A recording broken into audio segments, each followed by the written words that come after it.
Bagi siapapun di antara kita yang sudah memiliki iman kepada Tuhan Yesus Kristus dapat dipastikan, apalagi kalau dia berjumpa dan dia bahkan menikmati hubungan bersama dengan Tuhan Yesus Kristus, maka tidak mungkin dia meninggalkan Tuhan Yesus Kristus.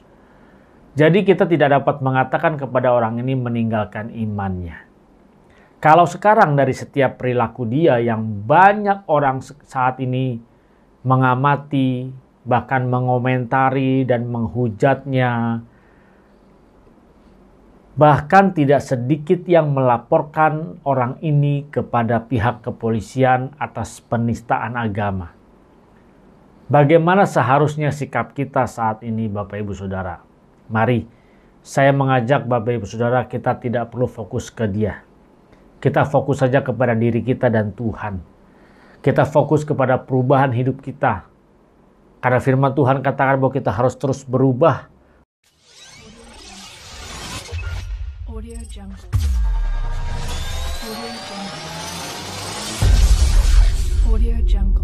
Shalom Bapak Ibu Saudara yang dikasihi. Saat ini kita bertemu kembali di dalam channel CPS Television. Mari bagi Bapak Ibu yang baru pertama kali mengunjungi channel ini dan bagi yang belum pernah mengklik tombol subscribe, mari dukung saya dengan klik tombol subscribe dan klik tombol atau gambar loncengnya. Aktifkan semua notifikasi agar ketika ada video-video terbaru yang diupload, maka Bapak Ibu Saudara dapat menerima notifikasinya.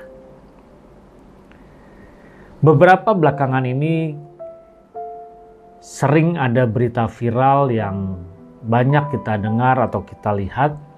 Bahkan di YouTube juga banyak beredar berita-berita viral ini, di mana ada seorang mantan pendeta yang mengentuti Alkitab. Dia menghujat orang Kristen, dia menghujat Tuhan Yesus, dan dia mengentuti Alkitab. Tidak sedikit banyak orang yang mengomentari, yang menanggapi atas setiap perilaku dari orang ini. Siapakah dia? Kita pasti tahu, yaitu yang bernama Augustan. Dia adalah seorang mantan pendeta yang pada akhirnya dia berpindah keyakinan.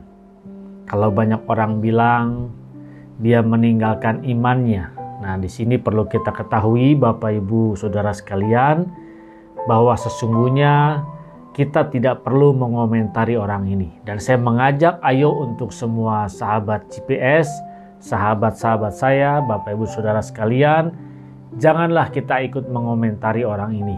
Maka saya tidak menayangkan cuplikan orang ini di dalam video ini, karena buat saya tidak ada gunanya. Jadi mari Bapak Ibu Saudara sekalian, kita tidak perlu untuk mengomentari. Kenapa? Karena sesungguhnya orang ini walaupun dia pernah menjadi pendeta, dia belum memiliki iman kepada Tuhan Yesus Kristus. Bagi siapapun di antara kita yang sudah memiliki iman kepada Tuhan Yesus Kristus dapat dipastikan, apalagi kalau dia berjumpa dan dia bahkan menikmati hubungan bersama dengan Tuhan Yesus Kristus, maka tidak mungkin dia meninggalkan Tuhan Yesus Kristus. Jadi kita tidak dapat mengatakan kepada orang ini meninggalkan imannya. Kalau sekarang dari setiap perilaku dia yang banyak orang saat ini mengamati, bahkan mengomentari dan menghujatnya, bahkan tidak sedikit yang melaporkan orang ini kepada pihak kepolisian atas penistaan agama.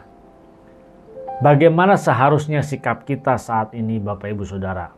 Mari, saya mengajak Bapak Ibu Saudara, kita tidak perlu fokus ke dia. Kita fokus saja kepada diri kita dan Tuhan. Kita fokus kepada perubahan hidup kita. Karena firman Tuhan katakan bahwa kita harus terus berubah menjadi serupa Yesus Kristus Tuhan. Kita harus berubah sifat kita, karakter kita. Mari. Kalau dia mau menghujat Tuhan Yesus, dia mau kentutin Alkitab, itu urusan dia sama Tuhan. Ingat firman Tuhan sudah mengatakan bahwa pembalasan adalah haknya Tuhan. Buat apa sekarang Bapak Ibu Saudara dan saya kita capek-capek fokus menghabiskan waktu ke orang ini? Lebih baik kita fokus bagaimana memperbaharui hidup kita.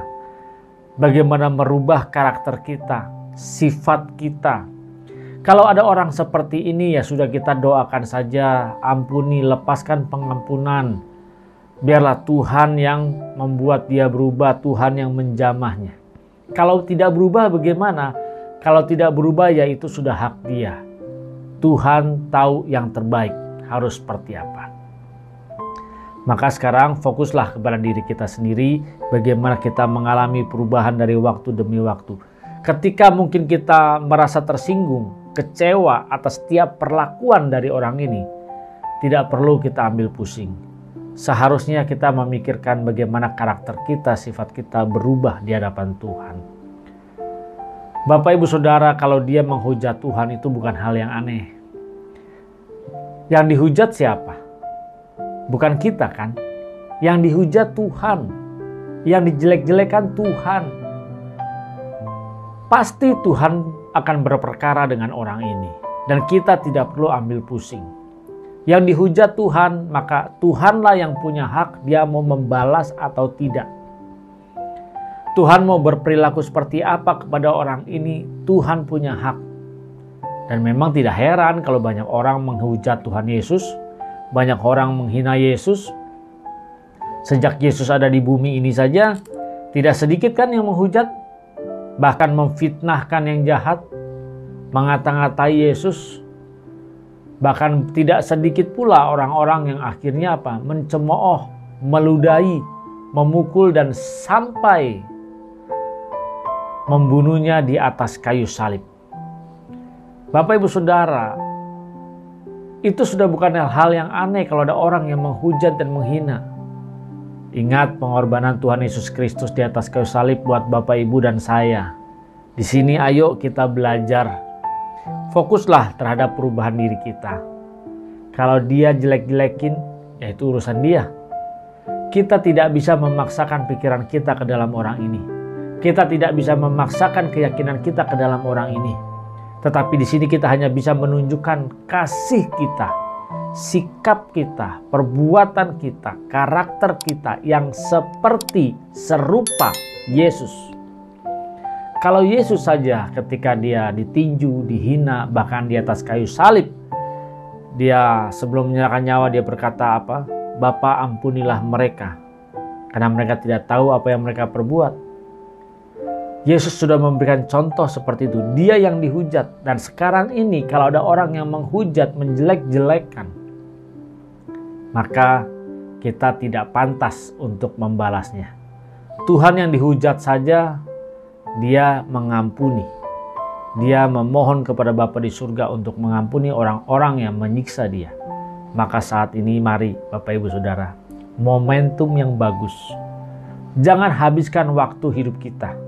Jangan habiskan tenaga kita untuk fokus kepada orang ini. Tapi marilah kita fokus kepada pribadi Tuhan kita Yesus Kristus. Tidak sedikit orang Kristen yang kecewa, orang Kristen yang marah, orang Kristen yang fokus menghabiskan waktu melihat orang ini bagaimana perubahannya ketika dia menantang, dia kentutin Alkitab, lalu dia sakit, bahkan sekarang siap untuk dipanggil kepolisian. Itu sudah urusan Tuhan. Urusan kita dengan Tuhan adalah bagaimana kita berubah. Bagaimana perilaku kita berubah. Dan ini momentum ketika ada orang yang berperilaku seperti ini. Apakah kita akan ikut menghujat atau kita justru mengasihinya dengan kasih Tuhan? Apakah kita memperhatikan dia dan mengolok-oloknya atau justru kita mendoakannya supaya dia sadar, supaya Tuhan menjamah dan mengubahkan hatinya? Mari Bapak Ibu Saudara, apapun yang terjadi ke depan sana, banyak orang-orang yang pasti tidak sedikit yang menghujat Tuhan Yesus Kristus. Sampai saat ini masih banyak, tetapi inilah kita harus bisa melihat momentum yang luar biasa yang dimana kita harus mengambil keputusan, bersikap, bertindak seperti Yesus.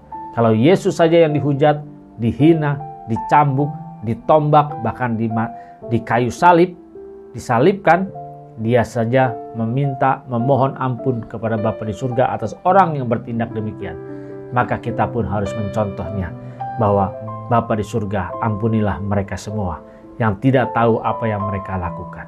Kita lepaskan pengampunan. Ingat, jangan membalas yang jahat dengan kejahatan, tapi balaslah dengan kebaikan. Di mana kita harus bisa menunjukkan kasih Kristus hidup di dalam diri kita. Mari Bapak Ibu Saudara, kita fokus bagaimana terhadap perubahan hidup kita menjadi serupa Yesus. Perubahan karakter kita seperti Yesus. Ayo, sekaranglah waktunya. Jangan ambil pusing siapapun yang mau menghina Tuhan kita, karena Tuhan pasti punya rencana yang terindah buat kita semua. Mari Bapak Ibu Saudara yang diberkati, jangan lupa share video ini supaya semakin banyak orang-orang yang tidak fokus kepada hal-hal seperti ini, tapi fokus kepada perubahan hidupnya. Apabila Bapak Ibu diberkati, jangan lupa berikan like, komen, dan bagi yang belum subscribe, ayo dukung channel ini dengan klik tombol subscribe dan klik gambar lonceng, aktifkan semua notifikasi supaya setiap video yang terbaru, maka Bapak Ibu Saudara dapat menerima notifikasinya. Tuhan Yesus Kristus memberkati. Salam transformasi.